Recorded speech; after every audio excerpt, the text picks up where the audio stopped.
Ya, saya mulai. Bismillahirrahmanirrahim. Assalamualaikum warahmatullahi wabarakatuh. Alhamdulillah, wa syukurillah, la nikmatillah, la haula wa la quwwata illa billah, maba.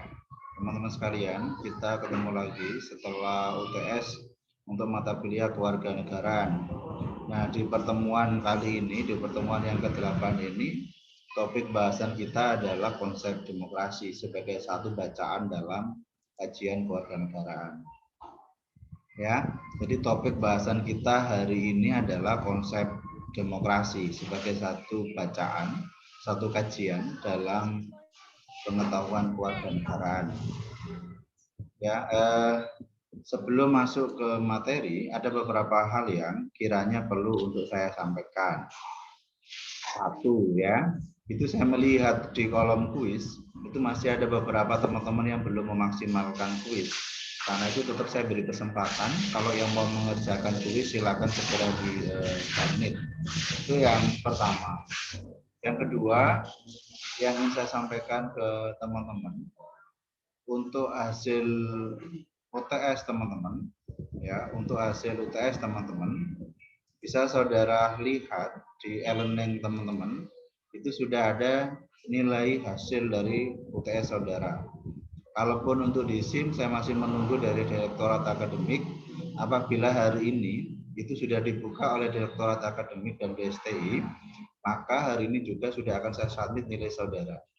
Ya, sehingga saudara bisa mengukur kira-kira berapa nilai UTS saudara, sehingga nanti saudara bisa memproyeksikan untuk nilai tugas dan nilai UAS harus lebih bagus supaya nilai saudara akan mendapat nilai yang maksimal atau nilai A bulat kalau istilah saya. Ya, itu dua hal yang saya sampaikan pertama. Yang ketiga nanti akan saya sampaikan setelah materi saya sampaikan dan diskusi sudah kita lakukan. Oke, kita masuk pada materi yang ke-8 di dalam kajian kewarganegaraan adalah konsep demokrasi. Jadi teman-teman ini diajak untuk memikirkan dan merefleksikan kira-kira apa itu demokrasi. Jadi secara historikal, secara sejarahnya, demokrasi itu ada, konsep demokrasi itu ada, itu sebagai salah satu upaya untuk membendung kediktatoran atau kesewenang-wenangan seorang pemimpin sebenarnya. Jadi demokrasi dilahirkan untuk membendung adanya kesewenang-wenangan dari kekuasaan yang mempraktikkan sistem yang absolut dan mengabaikan hak-hak rakyat itu sendiri. Itulah munculnya konsep demokrasi. Ya, ini yang melatar belakangi kenapa kemudian konsep demokrasi. Apakah kemudian sebelum konsep demokrasi itu ada sudah ada konsep-konsep yang lain? Saya rasa sudah banyak sekali. Nah, makna lain dari demokrasi itu sebenarnya adalah perwujudan dari teori kedaulatan rakyat. Jadi adanya demokrasi itu adalah perwujudan dari teori kedaulatan rakyat. Sumber kekuasaan tertinggi atau kedaulatan suatu negara itu berada di tangan rakyat. Nah, ini kemudian menghendaki demokrasi itu ada. Nah, konsep demokrasi itu sebenarnya berasal dari bahasa Yunani. Dari bahasa demos yang berarti rakyat dan kratria yang berarti pemerintahan. Maknanya adalah demokrasi itu adalah pemerintahan yang bersumber dari rakyat, ya. Maknanya adalah demokrasi itu adalah pemerintahan yang bersumber dari rakyat. Atau ada orang yang kemudian menyebutnya juga bahwa demokrasi itu dari kata demos dan kratos. Oleh untuk dari rakyat itu satu konsep ya, konsep demokrasi. Nah, demokrasi dapat diartikan sebagai pemerintahan dari, oleh, dan untuk rakyat.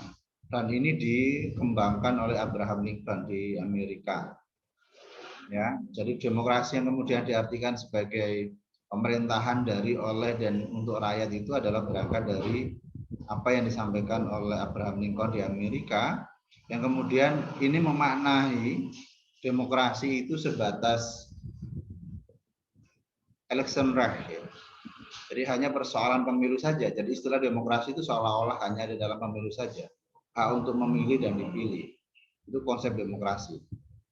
maka legitimasinya adalah rakyat yang memilih dan mengontrolnya.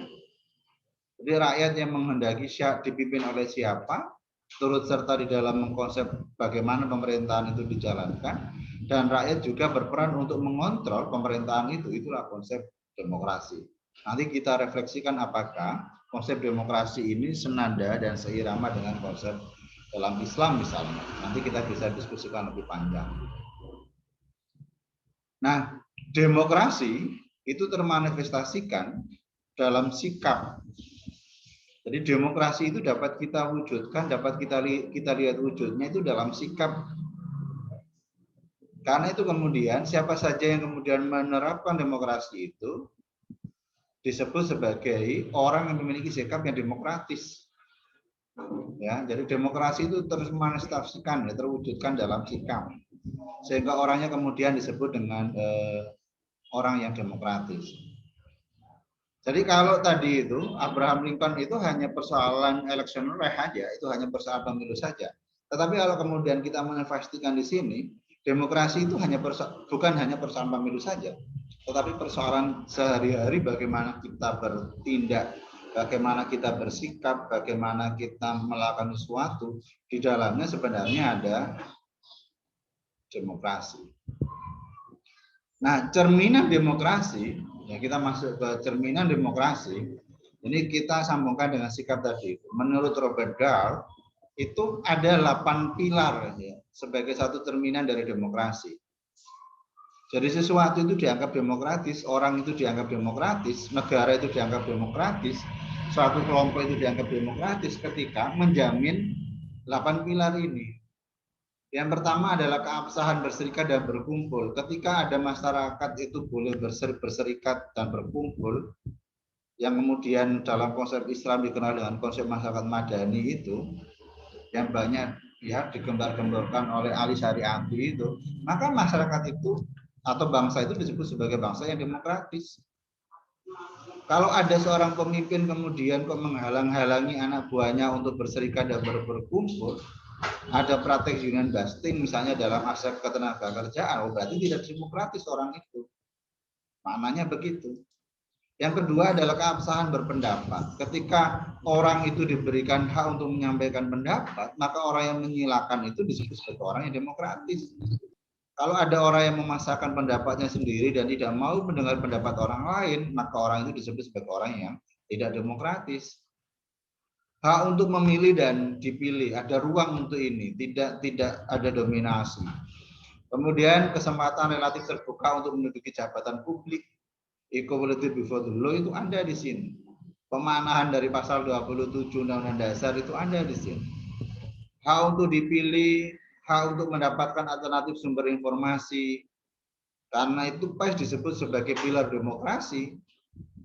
Ya, PES itu dianggap sebagai pilar demokrasi yang keempat. Kemudian ada pemilu yang bebas dan adil, pembuatan kebijakan tergantung suara rakyat lewat pemungutan one man one vote misalnya, ya one man one vote, satu orang satu suara. Nah ini adalah gambaran satu keadaan itu dianggap sebagai keadaan yang demokratis, sebagaimana pendapatnya Robert Dahl. Ya, ini yang saya sampaikan teman-teman sekalian ketika kita berbicara konsep demokrasi. Bagaimana nanti irisannya dengan negara kita nanti akan masuk di materi yang ke-9 dan ke-10 ya, di pertemuan yang ke-9 dan pertemuan yang ke-10. Hari ini kita baru mempelajari konsep demokrasi. Nah, pendeknya demokrasi adalah bagaimana hak-hak sipil politik warga negara yang kemudian secara instrumentalnya kita ada Undang-Undang Nomor 12 Tahun 2005 tentang kovenan hak sipil politik itu dijalankan. Orang demo diperbolehkan, orang menyampaikan ide diperbolehkan, tidak ada pemaksaan kehendak, orang menjalankan keyakinan keagamaannya diperbolehkan, maka negara itu dianggap sebagai negara yang demokratis. Ya, itu maknanya di sana. Jadi demokrasi tidak hanya persoalan pemilu saja, tetapi demokrasi dalam artian yang jauh lebih luas adalah bagaimana hak sipil politik warga negara itu diberikan ruang, dilakukan penghormatan, ya, to respect, dilakukan pelindungan, to protect, dan kemudian dipenuhi. terprofil oleh siapa? Oleh pemegang kekuasaan, oleh negara. Maka disitulah sebagai parameter suatu negara itu adalah negara yang demokratis. Itu teman-teman, ini konsep demokrasi di materi yang ke-8. Kalaupun kemudian ada hal-hal yang perlu untuk didiskusikan, saya persilakan. Ya, kalau ada yang mau didiskusikan.